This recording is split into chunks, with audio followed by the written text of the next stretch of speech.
Are we recording? Wish me luck. Spooky Sunday dinners, spooky Sunday dinners, spooky Sunday dinners. Still can't afford a theme song. Hi, for those of you that don't know, my name is Johnny Taylor and this is Spooky Sunday Dinners, where every Sunday, every other Sunday, when I'm late Monday, there's still something about a Thursday. We talk about a true crime case that I just really want to fucking talk about while we make a fairly easy recipe. So if true crime, cooking, and dark humor is your thing, you might want to hit that subscribe button below. But hey, we need to talk. I've got good news, but I've got bad news. Good news, I got a camera. That's right guys, I have my first camera. So Spooky Sunday Dinners is getting real fucking official. And with that, I just need to give the biggest shout out to my dad, Big Johnny. If it weren't for him, I wouldn't know what I was doing. I wouldn't know how to use this camera. I wouldn't have this camera. And I would just be fucking lost as usual. So hi Dad, sorry I'm stupid. I feel like that might be a little bit your fault. Okay, bad news time. If you follow me on social media, you may have seen by now, someone is attempting to take Spooky Sunday Dinners. It is a production company attempting to profit off of my fucking idea. So, I'm here this week to let you guys know, this is the OG, the one and only true crime comedy cooking show. You can't take it away from me. I'm not going anywhere. Obviously, you guys are not going anywhere because you're fucking awesome. But I won't get into the legal bullshit because you're not here for that. You're here for Spooky Sunday fucking dinners. With that being said, you know what time it is. I know, but I have to. It's Karen disclaimer time. Disclaimer number 1. These are not professional recipes. I don't have the nutritional facts and these aren't even for nutritional value. It's just what I feel like fucking making that day. So if you make this and you don't like it, or you fuck up and get sick, it's not my fault, Karen. Karen disclaimer number 2. This is Spooky Sunday Dinners. Emphasis on spooky. We talk about true crime, murder, disease, all spooky shit, while we sprinkle a little comedy on top because it's my way of coping with being obsessed with something so fucking dark. So if that offends you in any way, shape, or form, makes you want to write me an email, DM, text, or call me, telling me how terrible of a person I am, I don't give a fuck, Karen. Let people enjoy things. Cool, now that that's out of the way, let's talk about what the fuck we're getting into this week. So this week I had a case recommended to me by my former dance teacher turned basically family member, Krista King Doherty. Shout out, follow her, she's great. She watches this show. You should too. So this week we are going to be covering the case of Andrea Yates. I know, it's dark. Bear with me. Fair warning. And while we do that, we have a very special recipe. I wanted to make it for the OJ case, but here we are this week. We've got another dinner for Doug. We are going to be making a very easy quarantine-themed chicken parm. Again, this week, before you come for me for shit not being traditional, shut up. Just wait. It's good. Calmate. I don't have time for you. I got a camera that I don't know how to use. But yes, chicken parm. So I'm going to tell you what you're going to need, but the ingredients will also be listed in the description below. Boneless, skinless chicken breast. Now I know every food influencer in the world tells you that you don't need to wash your meat, but we're in the middle of a fucking pandemic, Karen. Don't be a cochina. Wash your fucking chicken. 2 large eggs. Breadcrumbs of your choice. I do normally go for an Italian breadcrumb mix. This is what I have left over from this one, and I got a new one, so it doesn't matter. They're all good. Queso of choice, I'm going to be using some mozzarella because it's what I have. By the way, did I say that cheese right? Because I practiced. Pasta of your choice. We are actually not using penne this week. I'm as shocked as you are. And I will also be linking these canisters or ones like it in my Amazon storefront because I've had a few people ask me about them. And remember, fuck anyone that tells you not to use your decoratives. Any canned pasta sauce you want and diced tomato. Reusable bitch. Obviously some very healthy vegetable oil. And finally, our spices. This week we will be using salt, pepper, garlic powder, Italian seasoning, and bay leaf. Now that you guys know what we're using, the first thing we're gonna do is get a large pot of water, bring it to a boil on our stove, and make sure it is heavily salted. So while we bring that to a boil, who the fuck is Andrea Yates? Also, if you hear barking during this, we are watching my friend Morgan's dog. Hi Morgan, she's alive. So, Andrea, maiden name Kennedy, was born July 2nd, 1964. She was born in Howellsville, Texas, and was the youngest of 5 kids. Her parents were Karen Kohler and Andrew Emmett Kennedy. She had a past suffering from bulimia and depression in her early teen and throughout her teen years. She even contemplated suicide around the age of 17. It did seem like at the time she overcame that. She did graduate valedictorian of her class. She was captain of the swim team and an officer in the National Honor Society. Not totally sure what that means. I didn't go to high school. She did go on to go to college and was working as a registered nurse. In the summer of 1989, she met a man by the name of Rusty Yates at an apartment complex they actually both were living in. They went on to start dating and ended up married April 17th, 1993. This is really interesting because Andrea had no interest in dating growing up. She didn't date in high school, and it said that she didn't even start dating or consider to start dating until after nursing school. It wasn't something she was interested in, she didn't really talk about. So when she met this guy, started dating and got married right away, everybody was kind of like, what's the catch? What's even weirder is after they got married, they even went on to say, quote, they would seek to have as many babies as nature allowed. It didn't super add up. It also didn't add up because Andrea had some really weird tendencies in the marriage. After they were married, she still would only change in the closet so that Rusty couldn't see her. It was also said that she just seemed not sexually interested in him. She wasn't really sexually interested in anything or anyone. But even though that's how it went, just before their first anniversary, Andrea gave birth to their first son. And this is where shit kind of hits the fan for her mentally. This is when it's said later that Andrea starts hearing voices and having delusions.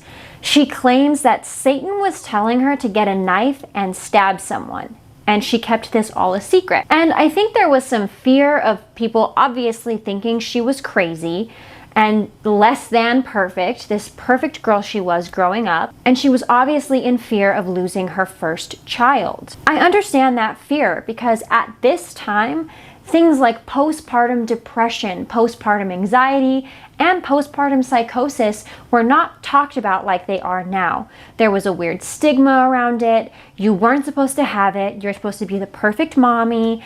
And obviously she wasn't experiencing that with her first child. They later go on to have 2 more kids, and this is where Andrea is said to become reclusive, antisocial, and less physically active. Now we're all kind of wondering why she got married so suddenly, why she was so set on having kids and living this lifestyle. And at first, in this case, I thought that she was just small town girl, wants to have kids, whatever. Y'all, of course it's not that. Guess what time it is? It's fucking church time. It turns out, throughout this whole shit show, Andrea and Rusty are following the teachings of a, quote, fire and brimstone street preacher by the name of Michael Warrenecki. Michael Warrenecki was a preacher that Rusty met in college, and he ended up introducing Andrea to him when they first started dating.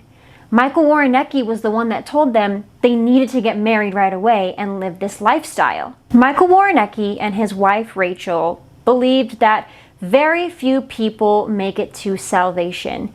They also believed that you needed to live a very strict, simple, and quote, austere lifestyle. They believed that having a home and job was sinning because it went against that austere lifestyle idea. Michael Warrenecki himself lived in a mobile trailer with his wife and 6 kids. Guys, he was like a Hollywood street screamer. If you know, you know. You've seen her. She's yelled at you. You know, standing on the corner, big ass sign, read some bullshit, screaming how bad of a person you are. And it's like, you think I don't know that?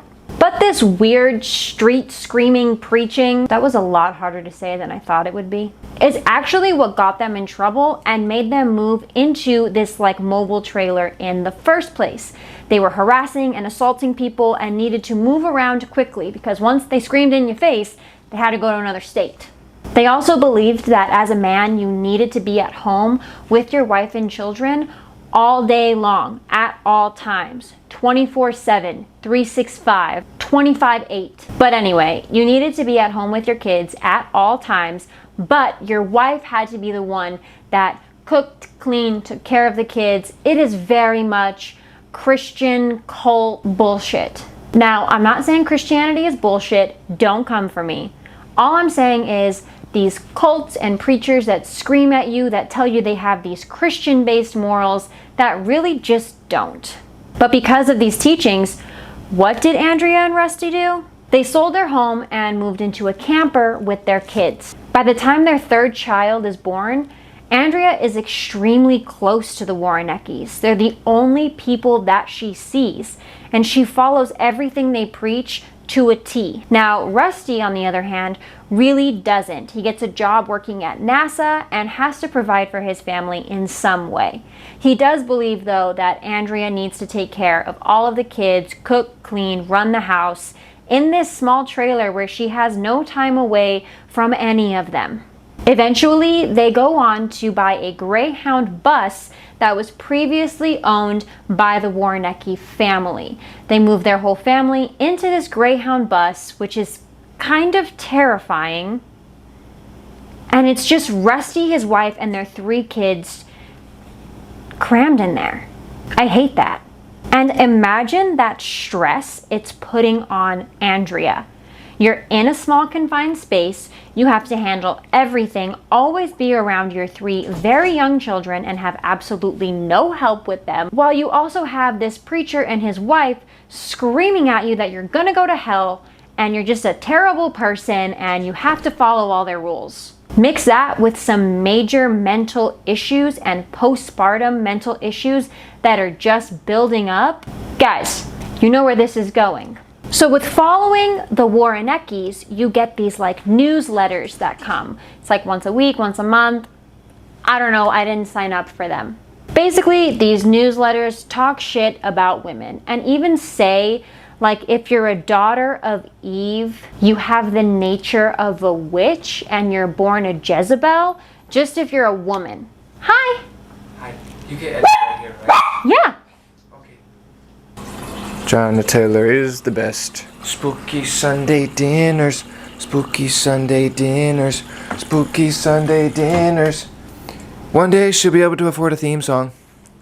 You heard it here first. Bless you. Basically, all modern women are bad. And then he goes on to call like the men wimps, but he spells it WHIMPS with the extra H. Like, kuhwip. Maybe he wrote that joke. Is Michael Warrenecki Seth MacFarlane? One of the newsletters goes on to talk about like drowning small people or children with using a Bible verse. I don't know. I don't read the Bible in my free time. It seems like a great book. Not hating. But this Bible verse is actually later repeated by Andrea in the interrogation room. Spoiler alert.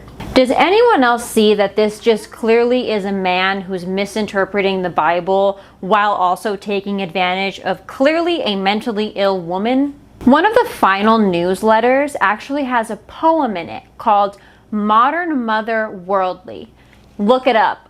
I'm not gonna read it. I might catch the Holy Ghost if I do. Combust in my kitchen. It's a drama.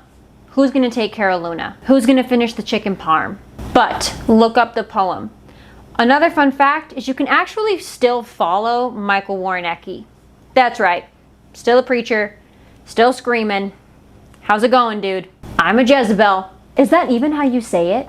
But because he's still teaching, he actually does talk about the Andrea Yates case and says that he wasn't really that close. They signed up for his newsletters for a short period of time. He doesn't really know them. They're not homies. Feels a lot like Trump Epstein. So we've got a background into this weird church following the Yates are into. We've established who Andrea is. We know what we need to know. Our water has come to a boil. So what we're gonna do is throw our spaghetti in there and figure out what the fuck to do with this chicken. Our chicken has been washed and prepped. Now what I'm gonna do is take the good old trusty, dull as fuck knife and butterfly that chicken all the way open into 2 separate pieces. Now what we're gonna do is just take a piece of plastic wrap. Please don't continue to buy plastic wrap. This is old, I'm just using it up, and I will be recycling it. We're gonna place it over that chicken and just flatten it out a bit. All this is gonna do is ensure that this chicken fries up more evenly, quicker, and we get it done all the way through. Don't fuck up and eat raw chicken and get sick. It's not my fault, and I will laugh at you. I'm gonna take what I call a meat hammer and just make sure I flatten it out a bit. Cool, so I beat the shit out of my meat. Oops. I hit the chicken with the hammer. We are now gonna use that same pot to make our sauce with, get started on this chicken, and figure out where the fuck we were in this story. So when Andrea was 35 years old, she gave birth to their 4th son. This time after the baby is born, while Rusty is at work, he gets a call from Andrea that states he needs to come home right away. Now I've got this pot on medium heat. I'm just gonna throw in my sauce and my diced tomatoes. After Rusty gets the call to come home right away, he finds Andrea there, chewing on her own fingers, shaking, and begging him for help. The next day, she ends up attempting suicide by taking her father's sleeping medication. Obviously, at this point, she is taken to the hospital and she's put on antidepressants. Soon after she's released, Rusty came home and found her again, begging for him to let her take her own life while holding a knife to her neck. Obviously, she is hospitalized again, and this time she is prescribed antipsychotic medication. She improved on these meds and was later released from the hospital. They said that she had severe depression and bipolar disorder. At this time, they didn't really think about any postpartum issues because that wasn't a normal thing that people talked about at that time. It wasn't a normal diagnosis and there was a weird stigma around it. I also don't think her doctors were getting the full story with her hearing the voices and putting her children in danger. Now we need to talk about Rusty. Good old Rusty. How you doing? At this time, people in their trailer park noticed that Andrea was not okay. They said that Rusty needed to help her, and they even said you could see a difference in her appearance and the way she was acting. I highly recommend you look at before and after photos of Andrea Yates because it's very clear that she was going through something and her husband did absolutely nothing about it.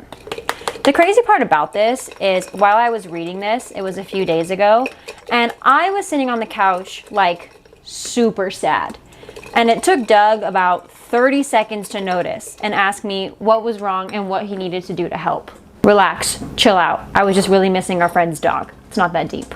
I went ahead with that pasta sauce and put some Italian seasoning, bay leaf, and garlic powder. I do have some pasta water reserved. Always keep your pasta water, guys. And I'll be adding that to the sauce as well. Now, Andrea continued to have nervous breakdowns and was finally diagnosed with postpartum psychosis. Now, this is where apparently a psychiatrist told Rusty and Andrea that she would continue to experience, quote, psychotic depression and urged them to absolutely not have any more children. This is where, of course, because it's them, 7 weeks later, they conceive their 5th child. Rusty and Andrea end up having their 5th child, which is their first daughter. This is where Andrea decides to no longer take her antipsychotic medication. Now, a fun fact about this is all of these medications actually went against everything the Warreneckis taught and preached, and that's one of the reasons why she refused to continue to take them. We love when someone that's not a doctor tells you to stop taking your meds. All right, I'm gonna go ahead and crack my 2 eggs into this bowl, whip them up to get them ready to dip the chicken in. I'm also going to take our breadcrumbs and put them out on a plate. Now, this is where Andrea's mental health really starts to decline.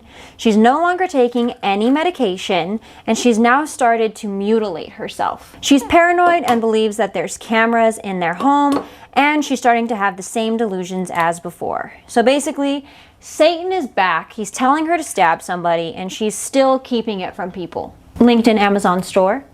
She has also now stopped feeding her kids, including her infant daughter, because she believes that they are eating too much. When they end up finally taking her to the hospital, when she takes her clothes off, she has claw marks on her legs and body from, quote, holding herself back from hurting her children. She now, quote, degenerates into a near catatonic state, and she is scratching and pulling her hair out because she believes that there's like something implanted in like her scalp that's telling her to do this. This is the first time that she goes ahead and fills up the bathtub with water. And they determined at that time it was because she was going to try to drown herself, which, by the way, is impossible.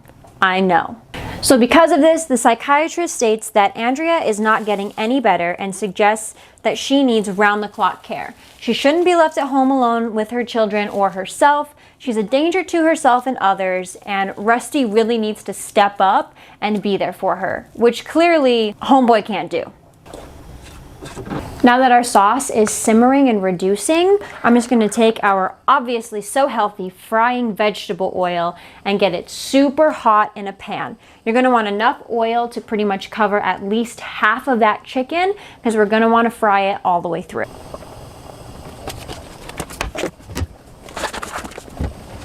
Now we're gonna have to work with this chicken pretty quickly. What we're gonna do is take each piece of chicken and lightly put a coat of salt and pepper on either side of it. From there, you're gonna dip it into the egg wash and then make sure it's fully coated on both sides with those breadcrumbs. Throw it in your hot oil and make sure you're frying it all the way through. Now this depends on the size of chicken you've got. I'm not gonna tell you how long to cook it. I do it a couple minutes per side. Don't quote me. Don't sue me, don't come for me, fuck off, Karen. Now, of course, because Rusty clearly cares about his wife so much, he goes and leaves her alone one morning while he goes to work because her mom is gonna come and take care of her and the kids about an hour later. So the story goes, within that hour of Andrea being home alone, she makes multiple 911 calls stating that she needs police to come right away to her home. The 911 operator is so confused because she's completely emotionless, calm, cool, and collected, and just keeps repeating, I need the police, I need the police. At this point, the 911 operator thinks that maybe she's being held captive, so she asks, is he there with you? She's very confused and is like, no. The 911 operator then asks, are you ill? She states, yes, I'm ill. That's when the 911 operator asks her if she needs an ambulance. She goes, no, just the police, and then says, actually, bring an ambulance too. When the police get there, she immediately tells the officer when he asks what's wrong, I just killed my kids. This is also when she calls Rusty and says, come home right away. Rusty asks if there's something wrong with the kids. She says yes. When he asks how many, she simply says all of them, and hangs up the phone. Once your chicken is coated in your breadcrumbs, go ahead and throw it in that hot oil and fry her up. Now, when the officer finally goes inside of the home, he sees what he thinks is 4 children sleeping in the bed. When he pulls back the burgundy sheet, he then sees that it is 4 of Andrea and Rusty's children dead in the bed. Upon further investigation, they find their 5th child still in the bathtub. Andrea had drowned each of her children in the bathtub. Their ages were 6 months old to 7 years old. Now, a lot of podcasts, articles, the Wikipedia page will state their full names and everything. Because this is such a dark story, I wanted to keep their names private. If you choose to look them up, you can go ahead and do that. I will not be saying them in the show, but feel free to look them up as you please. Now, Andrea does give a full confession right away at the police station. She lets them know what she did, how she did it. She's very calm, has absolutely no emotion whatsoever, and is very matter of fact about it. Andrea states that she woke up at around 8:10 a.m. When she woke up, Rusty was awake with 3 of the children. When Rusty left at about 9 a.m., that's when she stated that she filled up the bathtub and started to drown her children one by one. Now, I'm not going to get too much into detail because it's very dark and we're trying to eat at the same time for some reason. But I will say that she did fill up the tub with cold water, and that she stated when she drowned her last child, the oldest of them, while he was fighting and trying to come up for air, he was apologizing and said he was sorry. He thought that it was something that he did and it was his fault this was happening. By the next day, Rusty is standing by her side. He has decided that he's going to speak openly about her mental illness and say that his wife would never do any of this. I'm gonna go ahead and throw our spaghetti back into that pot and mix it up with our sauce that's on a low simmer.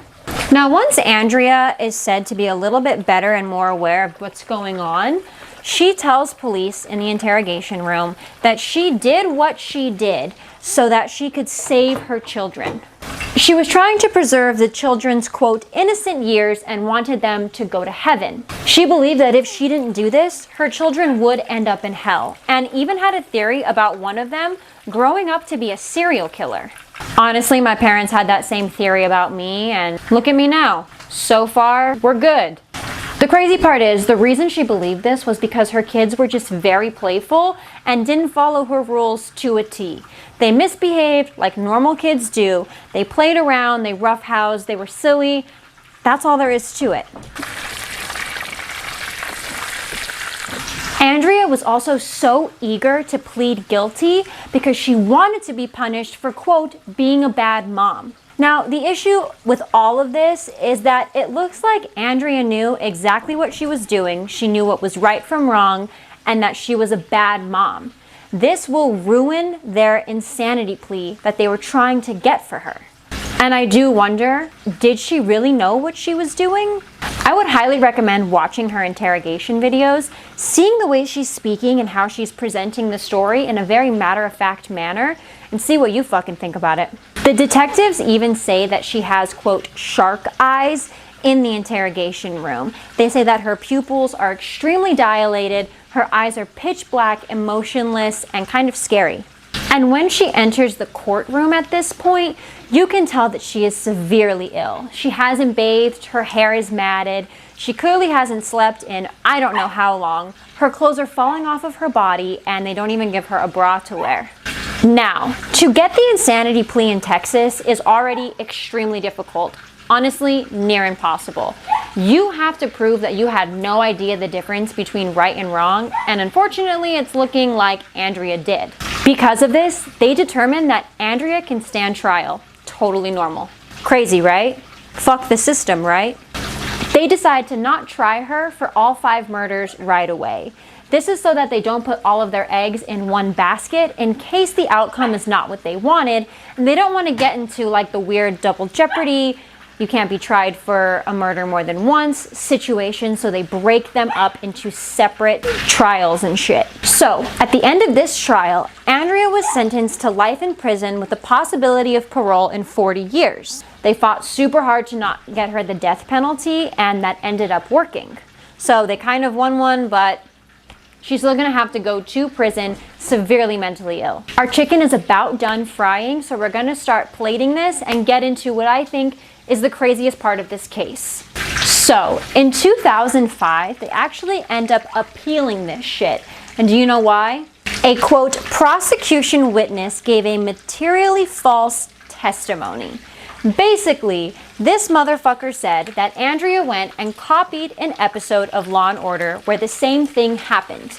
He said that there was an episode of Law & Order before any of this happened where a woman drowned her 5 kids, used the insanity plea, and got away with it.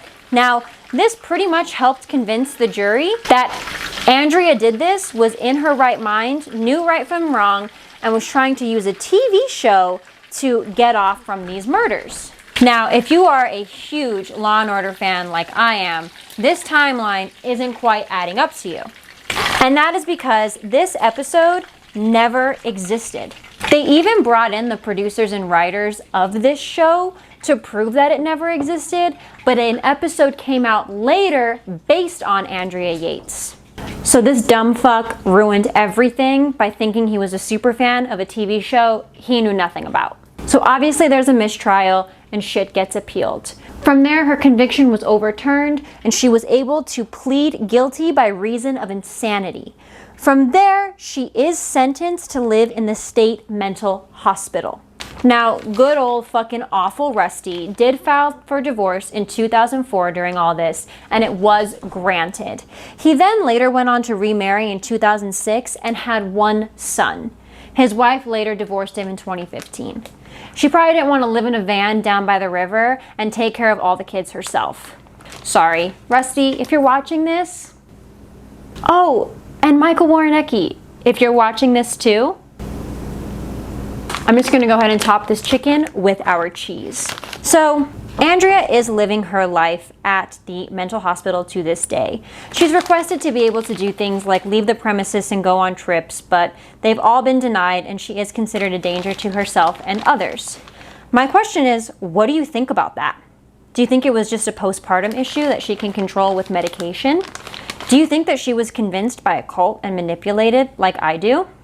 I really want to know what you guys think about this, and I really want us to take the time to really just say fuck you to the stigma that is around postpartum depression, anxiety, and psychosis. This is a real issue that many people have and go through and is very treatable if you just trust, open up, and talk about it. You're not crazy, you're not misunderstood. You are normal, you are seen, and anybody that says you're not, I want to know what you guys think about Michael Warrenecki. I want to know what you think about Rusty. I want to know what you think about all of this, because I personally think this wasn't just Andrea's fault. She had no help, was being told constantly she was going to hell, and this whole thing is absolutely ridiculous. Be sure to comment below future crimes you would like me to cover and recipes you want me to try. Bear with me this week. It's my first time using the camera and I'm trying my best. But here is our chicken parm with cheese. It looks great. It smells great. If you make this and you're able to eat it, let me know what you think. It's one of Doug's favorite dishes that I make, and yeah. Thanks for cooking with me today. Thanks for listening to my story today. Don't forget to like and subscribe. And thank you so much for trying to save Spooky Sunday dinners. And to the people that are trying to steal it, if you're watching this, stop. Seriously. It's not cool. Thank you for watching Spooky Sunday dinners. I am still singing. Still can't afford a theme song. I'm gonna try chicken, guys. Spooky Sunday. Oh, I forgot. That's the wrong fucking song.